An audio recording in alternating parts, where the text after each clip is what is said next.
परिचय। आइए पिताजी, बड़े गुब्बारे में चलें। आराम से रोहित, आराम से। वाह, ये ऊपर जा रहा है। हम अब पक्षी की तरह उड़ रहे हैं। पिताजी, मैं आपसे कुछ पूछना चाहता हूं। हाँ हाँ रोहित, पूछो। ये वायु में ऊपर कैसे जाता है? इसमें हमने आवरण के अंदर उपस्थित वायु को गर्म करने के लिए गैसीय ईंधन का उपयोग किया है, जिससे गुब्बारा जमीन से ऊपर उठकर हवा में आ गया है। ठीक है पिताजी। मैं तुम्हें एक और बात बताना चाहूंगा कि गैसीय अवस्था की निश्चित आकृति नहीं होती। इस पाठ में हम द्रव्य की गैसीय व द्रव अवस्थाओं के बारे में सीखेंगे।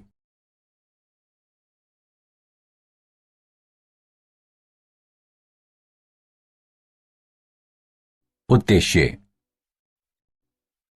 इस पाठ के अंत में आप निम्न करने में सक्षम हो जाएंगे।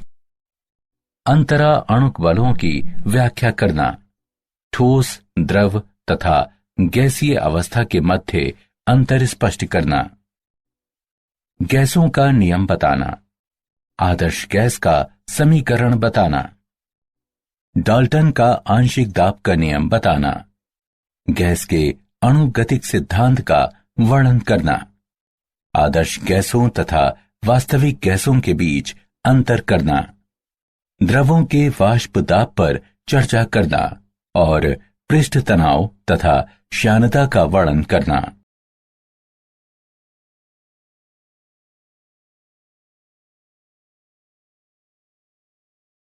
अंतरा अणुक बल। अणुओं के बीच आकर्षण के वे बल जो अणुओं को एक साथ रखते हैं, वे अंतरा अणुक बल कहलाते हैं। अणुओं के बीच आकर्षण बल के कारण ऊर्जा आणविक अन्योन्य क्रिया ऊर्जा कहलाती है। आणविक अन्योन्य क्रियाओं के कारण अंतरा अणुक आकर्षण व प्रतिकर्षण बल उत्पन्न होते हैं। आकर्षी अंतरा अणुक बल वान डेर वॉल्स बल भी कहलाते हैं। प्राकीर्णन बल अथवा लंदन बल। इलेक्ट्रॉन परमाणु पर अधिकांश समय सममित रूप से वितरित रहता है, लेकिन किसी क्षण में नाभिक के परितः इलेक्ट्रॉनों के वितरण में कुछ असममिति भी हो सकती है, जिससे एक विद्युत द्विध्रुव उत्पन्न होता है। यह द्विध्रुव एक विद्युत क्षेत्र उत्पन्न करता है जो निकटवर्ती परमाणु या अणु के इलेक्ट्रॉन वितरण को भी विरूपित कर देता है, जिससे वो भी द्विध्रुव हो जाता है। ये दो द्विध्रुव आकर्षित होते हैं और इनके बीच आकर्षण का यह बल प्राकीर्णन बल अथवा लंदन बल कहलाता है। ये अध्रुवीय अणुओं में तथा नोबल गैसों में भी होता है। उदाहरण के लिए, परमाणु का सममित वितरण है और अन्य का असममितीय वितरण है, तथा असममितिक वितरण वाला परमाणु अन्य परमाणु के इलेक्ट्रॉन वितरण को विरूपित कर देता है, जिससे आकर्षण बल उत्पन्न होता है। द्विध्रुव बल। ये ध्रुवीय अणुओं के बीच अंतरकणीय बल होते हैं। ये बल स्थायी द्विध्रुवों के विपरीत आवेशित सिरों के बीच स्थिर वैद्युत अन्योन्य क्रियाओं के कारण उत्पन्न होते हैं। किसी अणु का धनात्मक सिरा अन्य अणु के ऋणात्मक सिरे को आकर्षित करता है तथा इसके प्रतिलोमता होता है। ये आवेश डेल्टा द्वारा प्रदर्शित किए जाते हैं। द्विध्रुव प्रेरित द्विध्रुव बल। यह स्थायी द्विध्रुव रखने वाले अणुओं तथा स्थायी द्विध्रुव नहीं रखने वाले अणुओं जैसे कि CH4, CCl4, BF3, SO3 इत्यादि के मध्य कार्यरत आकर्षण बल होता है। उदाहरण के लिए, एक ध्रुवीय अणु जैसे कि HCl एक अर्गन अणु में इलेक्ट्रॉन अभ्र को विरूपित करके एक द्विध्रुव प्रेरित कर सकता है। आयन या स्थायी द्विध्रुव तथा प्रेरित द्विध्रुव के मध्य एक स्थिर वैद्युत आकर्षण उपस्थित रहता है। ये अंतरा अणु बल एक द्विध्रुव प्रेरित द्विध्रुव आकर्षण कहलाता है। हाइड्रोजन आबंध। हाइड्रोजन आबंध को ऐसे स्थिर वैद्युत आकर्षण बल के रूप में परिभाषित किया जाता है जो एक अणु के सहसंयोजी रूप से आबंधित हाइड्रोजन परमाणु तथा अन्य अणु के ऋण विद्युती परमाणु के बीच उपस्थित रहता है।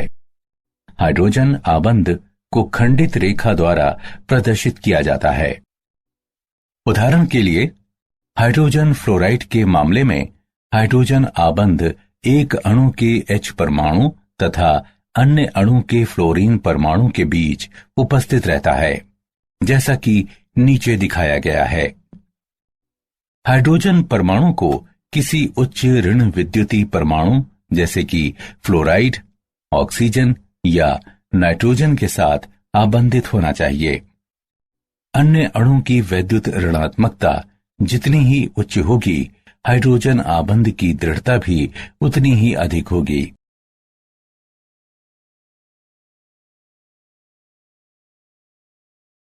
ऊष्मीय ऊर्जा। वह ऊर्जा जो अणुओं को परस्पर दूर करती है, ऊष्मीय ऊर्जा कहलाती है।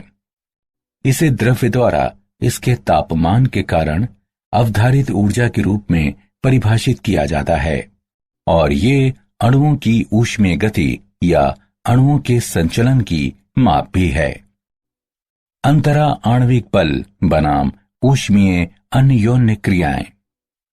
द्रव्य की तीनों अवस्थाएं वास्तव में आणविक अन्योन्य क्रिया ऊर्जा तथा ऊष्मीय ऊर्जा के बीच स्पर्धा का परिणाम है। ठोसों में आणविक अन्योन्य क्रियाएं अत्यंत प्रबल होती हैं तथा अणुओं में ऊष्मीय ऊर्जा कम होती है। द्रवों में आकर्षण बलों तथा ऊष्मीय ऊर्जा के बीच एक सूक्ष्म संतुलन निर्मित रहता है। तापमान में बढ़ोतरी ऊष्मीय ऊर्जा को और बढ़ा देती है और अंततः एक ऐसी स्थिति प्राप्त होती है जहां अणु विलक हो जाते हैं और लगभग स्वतंत्र निकायों की तरह व्यवहार करते हैं। ये अवस्था गैसीय अवस्था कहलाती है।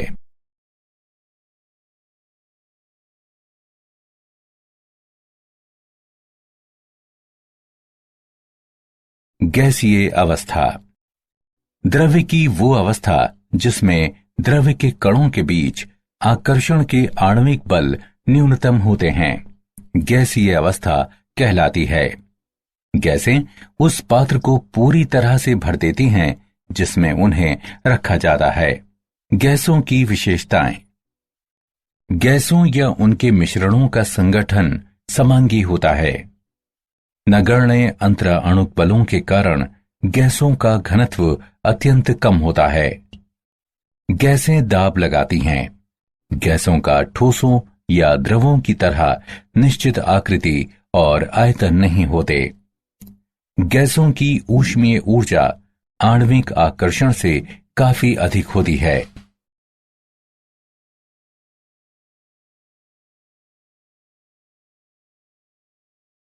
गैसों का नियम। बॉयल का नियम यानी दाब आयतन संबंध। किसी गैस के दिए गए द्रव्यमान का आयतन नियतांक तापमान पर इसके दाब के व्युत्क्रमानुपाती होता है। नियम की गणितीय व्याख्या।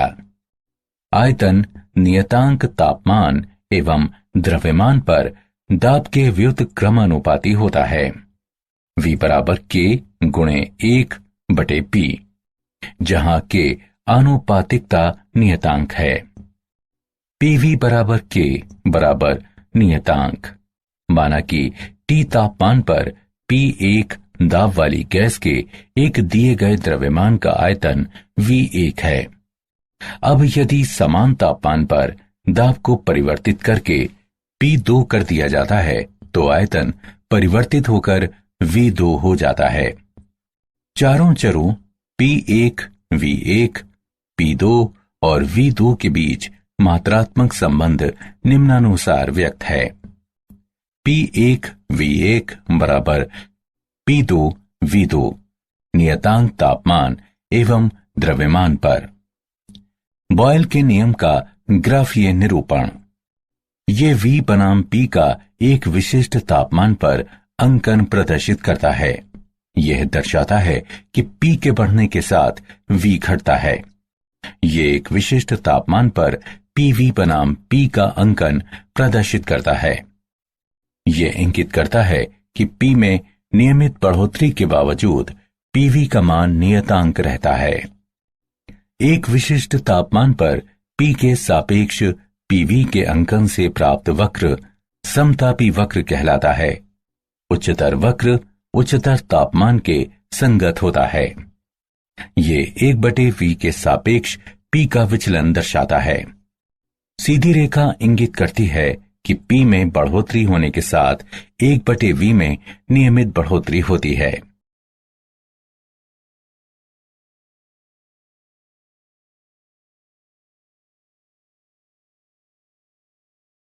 चार्ल्स का नियम, तापमान आयतन संबंध। कथन: ताप की प्रत्येक डिग्री में वृद्धि या कमी से गैस की निश्चित मात्रा के आयतन में उसके 0 डिग्री सेल्सियस ताप के आयतन से 1/273.15 की वृद्धि या कमी होती है। यदि V0 0 डिग्री सेल्सियस तापमान पर गैस की निश्चित मात्रा का आयतन है, तो V1 1 डिग्री सेल्सियस पर गैस का आयतन बराबर V0 गुणे 1/273.15। VT T डिग्री सेल्सियस पर गैस का आयतन बराबर V0 गुणे 1/T/273.15। न्यूनतम संभव ताप जिस पर सभी गैसों का आयतन 0 माना जाता है, परम शून्य कहलाता है। शून्य के इस विकल्प पर आधारित ताप मापक्रम परम ताप मापक्रम कहलाता है। ये मापक्रम केल्विन ताप मापक्रम भी कहलाता है। चार्ल्स का नियम ये भी बताता है कि नियतांक दाब पर किसी गैस की निश्चित मात्रा का आयतन केल्विन मापक्रम पर तापमान के अनुक्रमानुपाती होता है। आयतन नियतांक दाब तथा द्रव्यमान पर तापमान के अनुक्रमानुपाती होता है। V बराबर K1T, जहां K1 समानुपातिकता नियतांक है। माना कि V1 T1 तापमान तथा P दाब पर किसी गैस की निश्चित मात्रा का आयतन है। यदि दाब को नियतांक रखते हुए तापमान परिवर्तित करके T2 किया जाता है, तो आयतन परिवर्तित होकर V2 हो जाता है। चारों चरों V1, T1, V2 और T2 के बीच संबंध निम्नानुसार व्यक्त है। V1/T1 बराबर V2/T2 नियतांक दाब तथा द्रव्यमान पर। चार्ल्स के नियम का ग्राफीय निरूपण। आयतन तथा तापमान की प्रत्येक रेखा समदाब कहलाती है।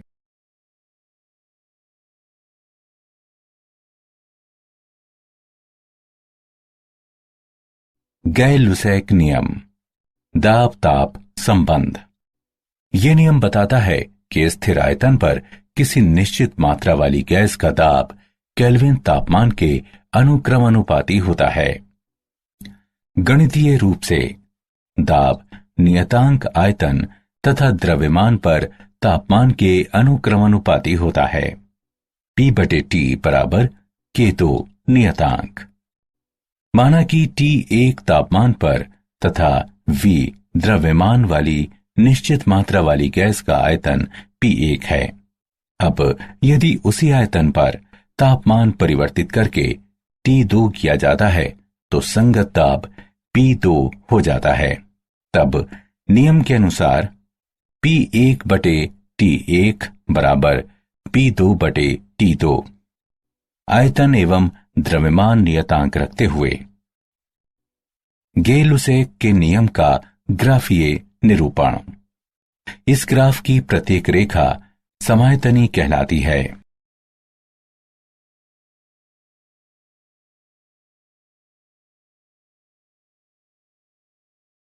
आवोगाद्रो नियम, आयतन मात्रा संबंध। इस नियम के अनुसार तापमान तथा दाब की समान दशाओं में समान आयतन वाली गैसों में समान संख्या में अणु होते हैं। गणितीय रूप से आयतन गैसों के अणुओं की संख्या के अनुक्रमानुपाती होता है। V बराबर K3n, जहां K3 आनुपातिकता नियतांक है। एक मोल गैस में अणुओं की संख्या 6.023 गुणे 10⁻23 होती है और ये आवोगाद्रो स्थिरांक कहलाती है। अणुओं की संख्या निम्न रूप में ज्ञात की जा सकती है। n बराबर है m/M के, जहां m बराबर अन्वेषणाधीन गैस का द्रव्यमान तथा M बराबर मोलर द्रव्यमान।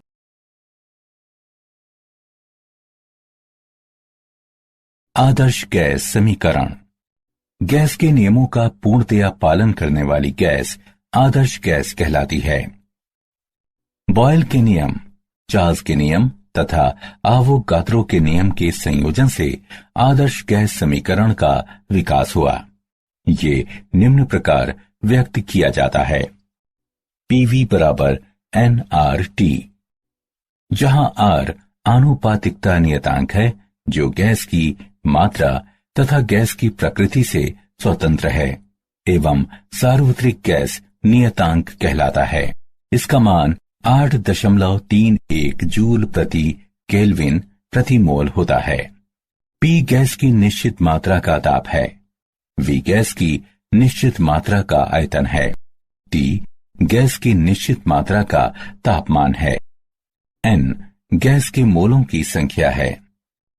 यदि निश्चित मात्रा में गैस के तापमान, आयतन तथा दाब T1, V1 और P1 से बदलकर T2, V2 और P2 कर दिए जाएं, तो हम लिख सकते हैं कि P1 V1 बटे T1 बराबर P2 V2 बटे T2। यह समीकरण संयुक्त गैस नियम कहलाता है।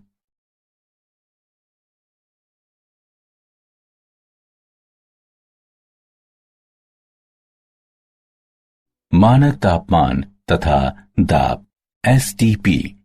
गैसों के लिए मानक तापमान 0 डिग्री सेल्सियस 273.15 केल्विन तथा मानक दाब 1 बार या 10⁵5 पास्कल के रूप में लिया जाता है।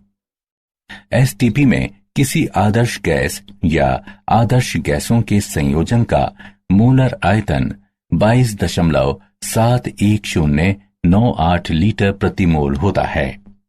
टॉर दाब मापन का एक अन्य मात्रक है। एक टॉर बराबर 133.322 पास्कल।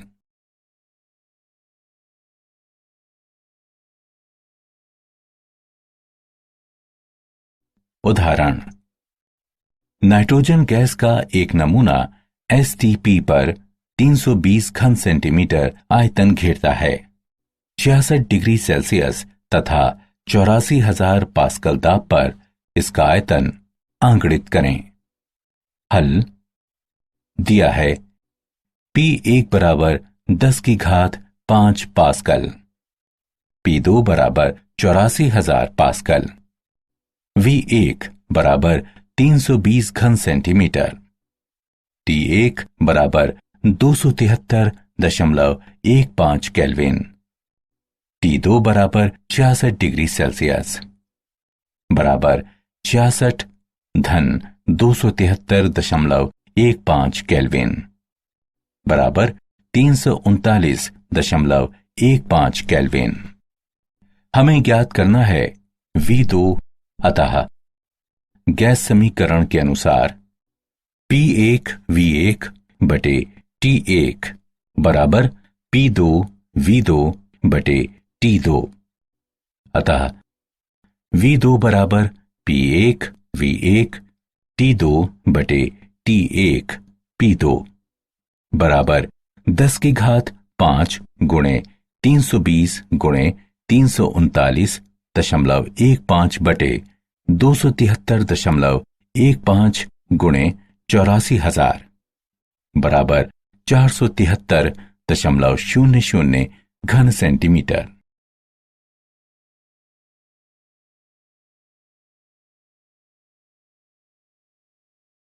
गैसीय पदार्थ का घनत्व एवं मोलर द्रव्यमान। गैस का मोलर द्रव्यमान निम्न सूत्र द्वारा ज्ञात किया जा सकता है। m बराबर d गुणे r गुणे t बटे p, जहां d बराबर m बटे v गैस का घनत्व है, m गैस का द्रव्यमान है, v गैस का आयतन है, r सार्वत्रिक गैस नियतांक है, t गैस का तापमान है, p गैस का दाब है।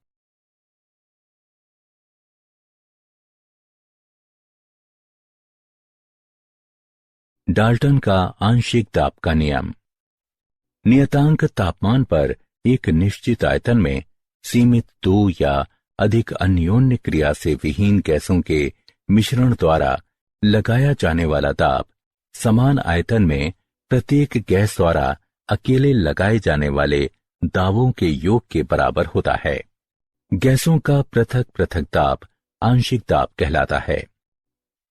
यदि T तापमान तथा V आयतन पर अन्योन्य क्रिया से विहीन गैसों के मिश्रण का कुल दाब P है तथा P1, P2, P3 इत्यादि गैसों के आंशिक दाबों को निरूपित करते हैं तो P बराबर P1 जमा P2 जमा P3 जमा इत्यादि TV नियतांक हैं।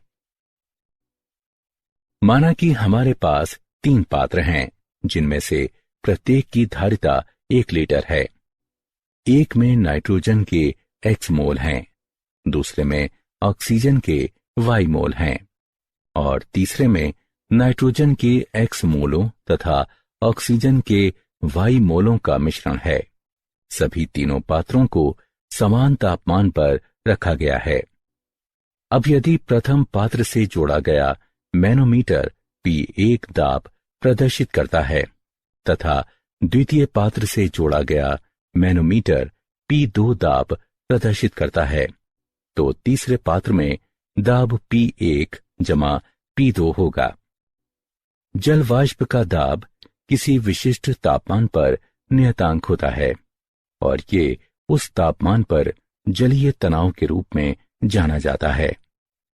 शुष्क गैस के दाब की गणना कुल दाब से जलीय तनाव को घटाते हुए की जा सकती है। P शुष्क गैस बराबर P माइनस जलीय तनाव। मोल अंश के रूप में आंशिक दाब। मोल अंश घटक के मोलों की संख्या का मोलों की कुल संख्या से अनुपात होता है। T तापमान पर V आयतन के एक पात्र में Pa और Pb क्रमिक आंशिक दाबों के साथ दो गैसों A और B के एक मिश्रण पर विचार करें। तब Pa बराबर NaRT बटे V, Pb बराबर NbRT बटे V। गैस A और B के आंशिक दाब को निम्नानुसार व्यक्त किया जा सकता है। Pa बराबर XA गुणे P, Pb बराबर XB गुणे P, जहां P कुल दाब XA और XB गैसों A और B के मोल अंश हैं। अतः किसी मिश्रण में गैस का आंशिक दाब इसके मोल अंश तथा मिश्रण के कुल दाब के गुणनफल के बराबर होता है।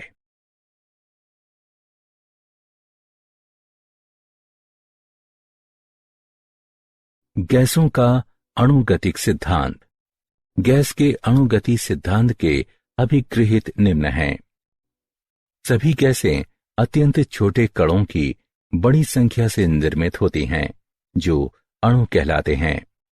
ये अणु बड़े अंतरालों द्वारा एक दूसरे से पृथक होते हैं, इसलिए अणुओं द्वारा अधिगृहित किया गया वास्तविक आयतन गैस के कुल आयतन की तुलना में नगण्य होता है। ये अणु विरामावस्था में नहीं होते, बल्कि इनमें तीव्र अनियत यानी यादृच्छिक गति होती है। इनकी गति के दौरान ये एक दूसरे से तथा पात्र की दीवारों से संघट्ट करते हैं, यानी टकराते हैं। गैस का दाब पात्र की दीवारों के विरुद्ध गैस अणुओं की बमबारी के कारण होता है।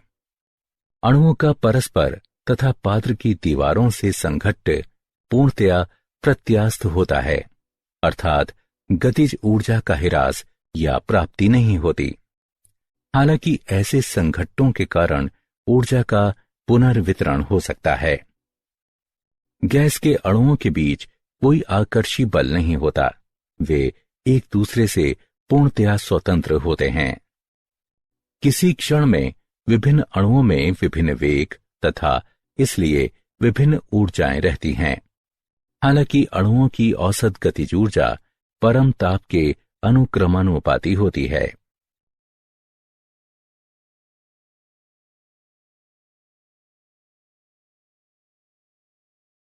वास्तविक गैसों का व्यवहार, आदर्श गैस व्यवहार से विचलन।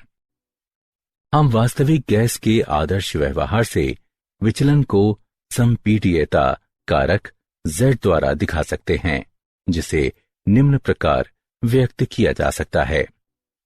Z बराबर PV बटे nRT। आदर्श गैस की स्थिति में PV बराबर nRT, अतः Z बराबर 1। वास्तविक गैस की स्थिति में PV Z nRT के बराबर नहीं है, अतः Z 1 के बराबर नहीं है। अतः वास्तविक गैस की स्थिति में Z का मान 1 से कम या 1 से अधिक हो सकता है। जब Z 1 से कम होता है तो इसका अर्थ ऋणात्मक विचलन से होता है। इसका आशय है कि गैस आदर्श व्यवहार की अपेक्षा से अधिक संपीडनीय है।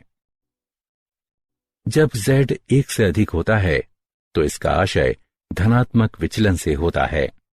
इसका आशय है कि गैस आदर्श व्यवहार की अपेक्षा से कम संपीडनीय है। आदर्श व्यवहार से विचलन के कारक गैस के अणुगतिक सिद्धांत की दो दोषपूर्ण कल्पनाओं के कारण होता है, जो निम्न हैं।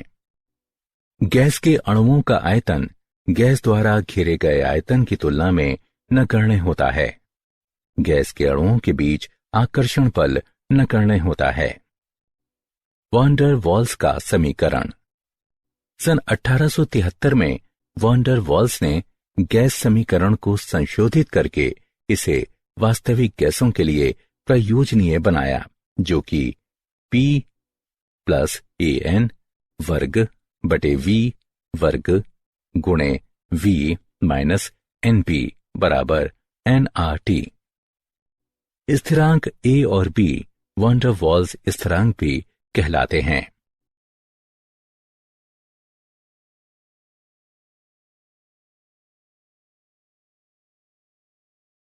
गैसों का द्रवीकरण। तापमान में कमी तथा दाब में बढ़ोतरी करते हुए गैस का द्रवीकरण किया जा सकता है। क्रांतिक ताप की अवधारणा।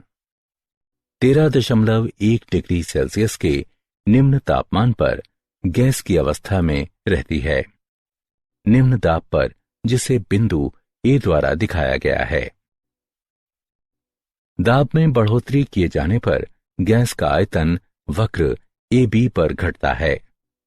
बिंदु B पर द्रवीकरण आरंभ हो जाता है, अतः रेखा BC के अनुदेश आयतन तेजी से गिरता है। बिंदु C पर द्रवीकरण पूर्ण हो जाता है। अब दाब में और बढ़ोतरी करने से आयतन पर बहुत कम प्रभाव पड़ता है, क्योंकि द्रव बहुत कम संपीड्य होता है। इसलिए एक ढाल वक्र CD प्राप्त किया जाता है। अतः भाग AB के अनुदेश कार्बन डाइऑक्साइड केवल गैस के रूप में रहती है। भाग CD के अनुदेश केवल द्रव अवस्था में रहती है तथा भाग BC के अनुदेश द्रव और वाष्प एक दूसरे के साथ साम्यावस्था में रहते हैं। 21.5 डिग्री सेल्सियस पर समदाब EFGH 13.1 डिग्री सेल्सियस के समान रहता है, सिवाय क्षैतिजिक भाग के जहां द्रवीकरण कम होता है। 31.1 डिग्री सेल्सियस के ऊपर समदाबी रेखाओं में क्षैतिजिक भाग पूर्णतया अदृश्य हो जाता है। ये दर्शाता है कि 31.1 डिग्री सेल्सियस के ऊपर गैस का द्रवीकरण नहीं होता, चाहे कितना उच्च ताप लगाया गया हो। बिंदु X क्रांतिक बिंदु कहलाता है तथा बिंदु X के संगत ताप क्रांतिक ताप कहलाता है। गैस का क्रांतिक ताप उस तापमान के रूप में परिभाषित किया जा सकता है जिसके ऊपर इसे दाब का प्रयोग करते हुए द्रवीकृत नहीं किया जा सकता। क्रांतिक ताप पर गैस को द्रवीकृत करने के लिए आवश्यक दाब क्रांतिक दाब कहलाता है। क्रांतिक ताप और क्रांतिक दाब पर गैस के एक मोल का आयतन क्रांतिक आयतन कहलाता है।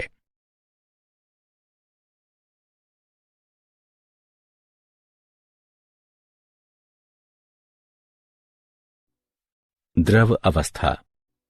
द्रव अवस्था में अणु बहुत पास पास होते हैं और उनमें अंतरा अणुक बल अधिक प्रबल होते हैं।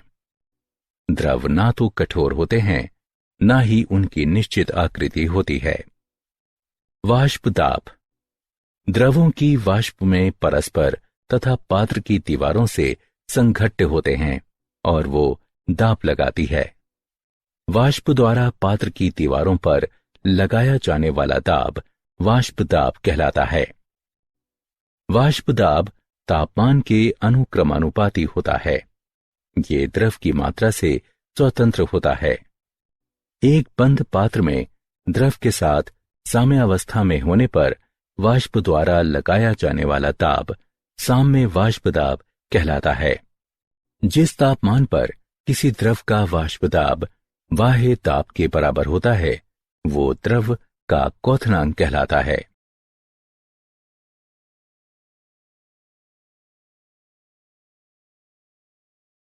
पृष्ठ तनाव।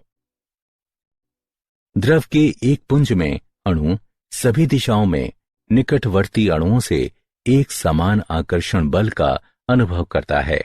इसलिए ऐसे अणु पर कार्य करने वाले आकर्षण का नेट बल प्रायः शून्य हो जाता है।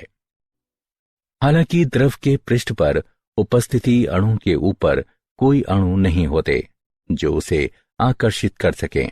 ये द्रव के पृष्ठ पर आकर्षण का असंतुलन निर्मित कर देता है। परिणाम स्वरूप पृष्ठ पर के अणु द्रव के अंदर की ओर आकर्षण बल का अनुभव करते हैं।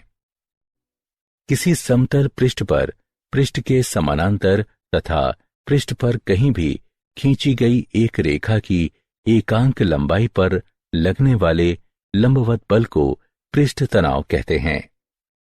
इसे गामा द्वारा प्रदर्शित किया जाता है और इसका मात्रक डाइन प्रति सेंटीमीटर या न्यूटन प्रति मीटर होता है। द्रव का पृष्ठीय क्षेत्रफल बढ़ाने के लिए अंदर की ओर आकर्षण के सापेक्ष कुछ ऊर्जा आपूर्ति की जाती है।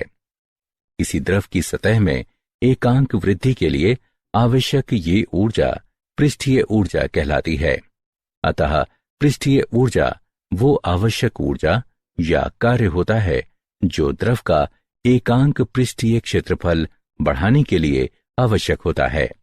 इसे J/m वर्ग या न्यूटन प्रति मीटर में व्यक्त किया जाता है।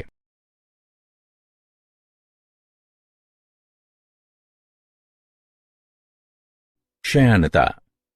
क्षयानता का अर्थ प्रवाह के प्रति प्रतिरोध से है। ये एक सुस्थापित तथ्य है कि कुछ द्रव जैसे कि शहद, कैस्टर ऑयल, ग्लिसरीन इत्यादि धीमी गति से प्रवाहित होते हैं, जबकि कुछ अन्य द्रव जैसे कि पानी, एथेनॉल इत्यादि तेजी से प्रवाहित होते हैं। इसका अर्थ है कि प्रत्येक द्रव में प्रवाह के प्रति कुछ आंतरिक प्रतिरोध रहता है जो क्षयानता या विसक्सिता कहा जाता है। मंद गति से प्रवाहित होने वाले द्रव तीव्र गति से प्रवाहित होने वाले द्रवों की अपेक्षा अधिक क्षयान माने जाते हैं।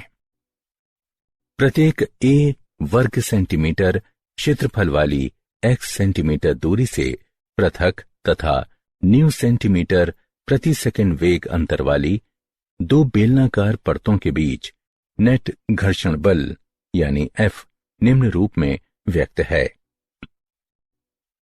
F बराबर ईटा A न्यू बटे x, जहां ईटा श्यानता गुणांक है।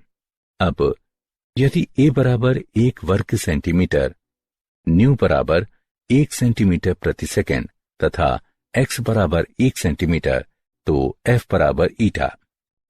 अतः श्यानता गुणांक को उस घर्षण बल के रूप में परिभाषित किया जा सकता है जो 1 सेंटीमीटर की दूरी और 1 वर्ग सेंटीमीटर क्षेत्रफल वाली दो समानांतर परतों के बीच 1 सेंटीमीटर प्रति सेकंड का वेग अंतर बनाए रखने के लिए आवश्यक होता है। श्यानता का SI मात्रक न्यूटन सेकंड प्रति मीटर वर्ग सेकंड या 1 पॉइस होता है।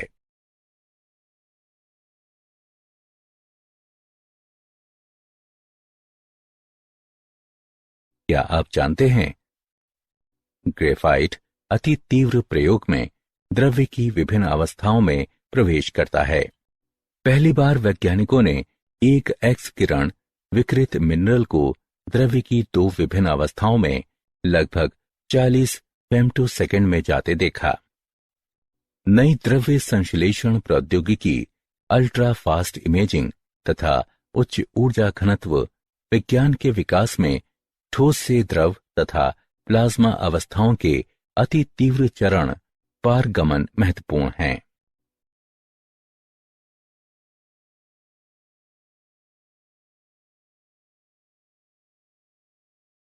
सारांश। आइए हमने जो कुछ सीखा है उसे संक्षेप में दोहराएं। अणुओं के बीच आकर्षण के वे बल जो अणुओं को एक साथ रखते हैं वे अंतरा अणु बल कहलाते हैं। हाइड्रोजन आबंध को ऐसे स्थिर वैद्युत आकर्षण बल के रूप में परिभाषित किया जाता है जो एक अणु के सहसंयोजी रूप से आबंधित हाइड्रोजन परमाणु तथा अन्य अणु के ऋण विद्युतीय परमाणु के बीच उपस्थित रहता है। वह ऊर्जा जो अणुओं को परस्पर दूर करती है ऊष्मीय ऊर्जा कहलाती है। बॉयल का नियम कहता है कि किसी गैस के दिए गए द्रव्यमान का आयतन नियतांक तापमान पर इसके दाब के व्युत्क्रमानुपाती होता है। PV बराबर K नियतांक। चार्ल्स का नियम कहता है कि नियतांक दाब पर किसी गैस की निश्चित मात्रा का आयतन केल्विन मापक्रम पर तापमान के अनुक्रमानुपाती होता है। V/T बराबर K1 नियतांक।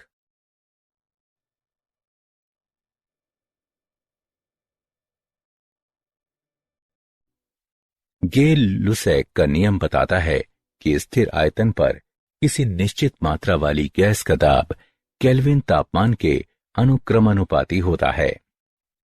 P/T बराबर K2 नियतांक। आवोगाद्रो के नियम के अनुसार तापमान तथा दाब की समान दशाओं में समान आयतन वाली गैसों में समान संख्या में अणु होते हैं। V/N बराबर K3 नियतांक, जहां N गैस के अणुओं की संख्या है। आदर्श गैस समीकरण निम्न रूप में व्यक्त किया जाता है। PV बराबर nRT, जहां R सार्वत्रिक गैस नियतांक है। डाल्टन का आंशिक दाब का नियम कहता है कि नियतांक तापमान पर एक निश्चित आयतन में सीमित दो या अधिक अन्योन्य क्रिया से विहीन गैसों के मिश्रण द्वारा लगाया जाने वाला दाब समान आयतन में प्रत्येक गैस द्वारा अकेले लगाए जाने वाले दाबों के योग के बराबर होता है।